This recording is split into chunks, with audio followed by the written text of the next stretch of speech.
कि वो हॉस्पिटल में भी गए हैं, जख्मियों की भी इयादत की है। और आज जो है उन दहशतगर्दों की लाशों की फुटेज भी सामने आई है कि उन्हें ट्रक में लाशों को डाला हुआ है, जो मारे हैं फितना और खारिज के लोग, फौज ने दहशतगर्दों को। उनकी लाशों की फोटो भी सामने हमने देखी है, वीडियोस भी आई हैं कि जो मरे हुए दहशतगर्दों की।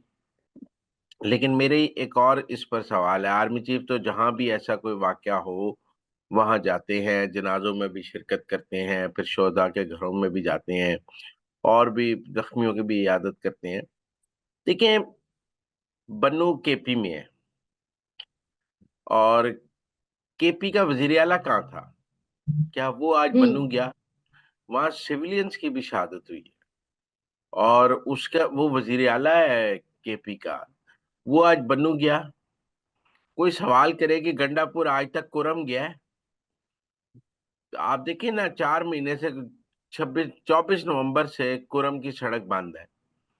और हाँ। आज मैं और आप बात कर रहे हैं 6 मार्च को, चौबीस हम्म। नवंबर 24 दिसंबर, 24 जनवरी, 24 फरवरी और अब 6 मार्च।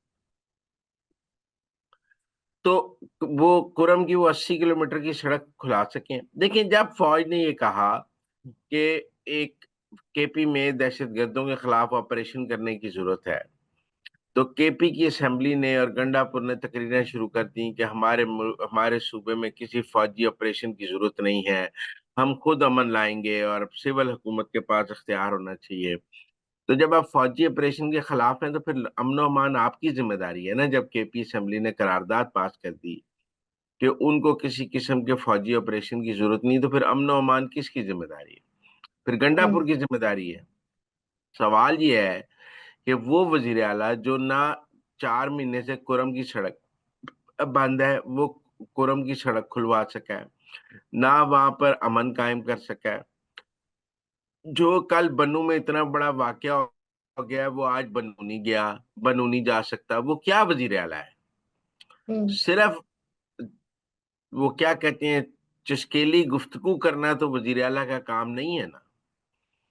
अगर वो कहीं मौके पे नहीं पहुंच सकता, वो कहीं जा नहीं सकता, वो कहीं पहुंच नहीं सकता, तो वो क्या कर सकता है? वो क्या वजीर आला है? क्या आज तक वो कुरम नहीं जा सका, आज वो बन्नू नहीं पहुंचा, जो भी दहशतगर्दी का वाकया होता है वो वहां नहीं पहुंचता, वो पेशावर बैठा है या अडयाले चक्कर लगाता है और इसका कोई काम नहीं है? तो ये कैसी वजारत आला है? सूबे का अमन और अमान बुनियादी तौर पर सूबे के वजीर आला की जिम्मेदारी है, सूबाई हुकूमत की जिम्मेदारी है, उसको वफाक से जो मदद चाहिए उसने लेनी है। जब फौज कहती है कि केपी में फौजी ऑपरेशन की जरूरत है, तो आप सब खड़े हो जाते हैं पूंछल पे कि नहीं जी नहीं, केपी में किसी फौजी ऑपरेशन की जरूरत नहीं है, माजी के फौजी ऑपरेशन भी हमने देखे हैं, तो हम खुद काम करेंगे, खुद काम करेंगे। खुद आप काम नहीं करते हैं। तो मेरे जाती तौर पे ये ख्याल है कि केपी में वजीर आला को थोड़ी ये अमन और अमान के हवाले से संजीदगी दिखानी होगी। बहुत सारे इलाके हैं जहाँ फौज नहीं है, सिविल एडमिनिस्ट्रेशन है, और वो सिविल एडमिनिस्ट्रेशन काम नहीं कर रही है। वैसे तो इस वक्त जो तुरखम का बॉर्डर है, वो फौज ने वहाँ अफगानिस्तान को मार मार के बांदर बना दिया और दोनों साइड पर कब्जा कर लिया है। और इस वक्त मुझे ये नजर आ रहा है कि हम आगे अफगानिस्तान में मजीद सर्जिकल स्ट्राइक्स भी करने जाएंगे दहशतगर्दों के खिलाफ, और एक वसी ऑपरेशन शुरू होने लगा है। और इस बार अब इस ऑपरेशन में हमें दुनिया की हिमायत भी हासिल होगी अफगानिस्तान के खिलाफ। लेकिन दूसरी तरफ मैं केपी की गवर्नमेंट जो है वो अमन और अमान के हवाले से बिल्कुल संजीदा नजर नहीं आ रही है। उनका ट्राई देखो ना, जब कुरम का मसला था तो उन्होंने इस्लामाबाद पे चढ़ाई चढ़ने डी चौक निकल पड़े कुरम जाने की बजाय। आज भी वो बन्नू जाने की बजाय, मेरा मतलब है कि चार एक हफ्ता पुराना वाकया जो है, कौड़ा खटक चले गए। जी कौड़ा सर। खटक उन्हें जाना चाहिए था लाशें उठाने के लिए, जिस दिन कौड़ा खटक का वाकया हुआ था, आज रस्मी तौर पे फोटो बनवाने के लिए ताजियत करने चले गए।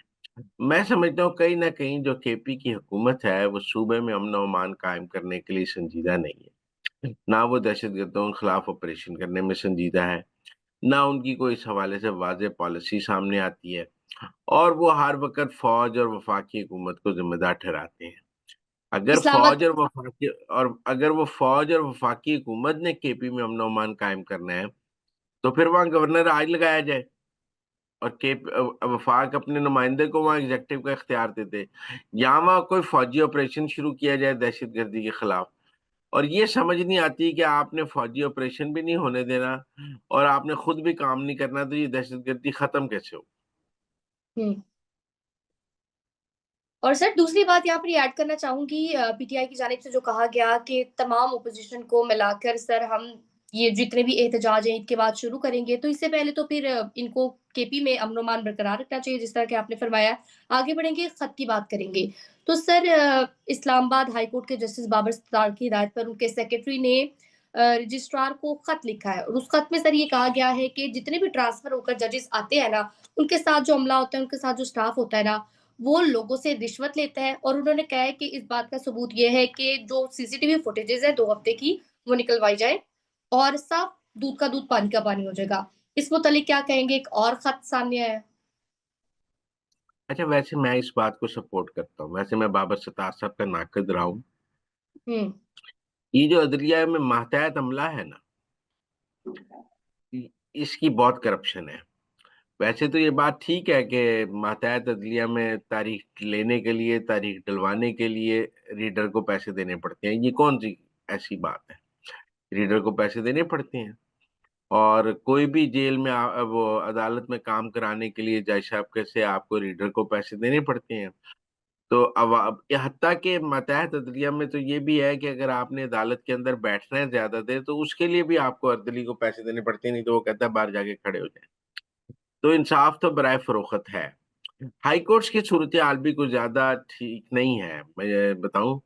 हाई कोर्ट्स में भी ये जो दरबान और ये होते हैं, ये अपनी जगह जो सेटलमेंट है वो करते करते रहते हैं पैसे पूसे। तो बाबर सितार ने तवज्जो ठीक दिलाई है।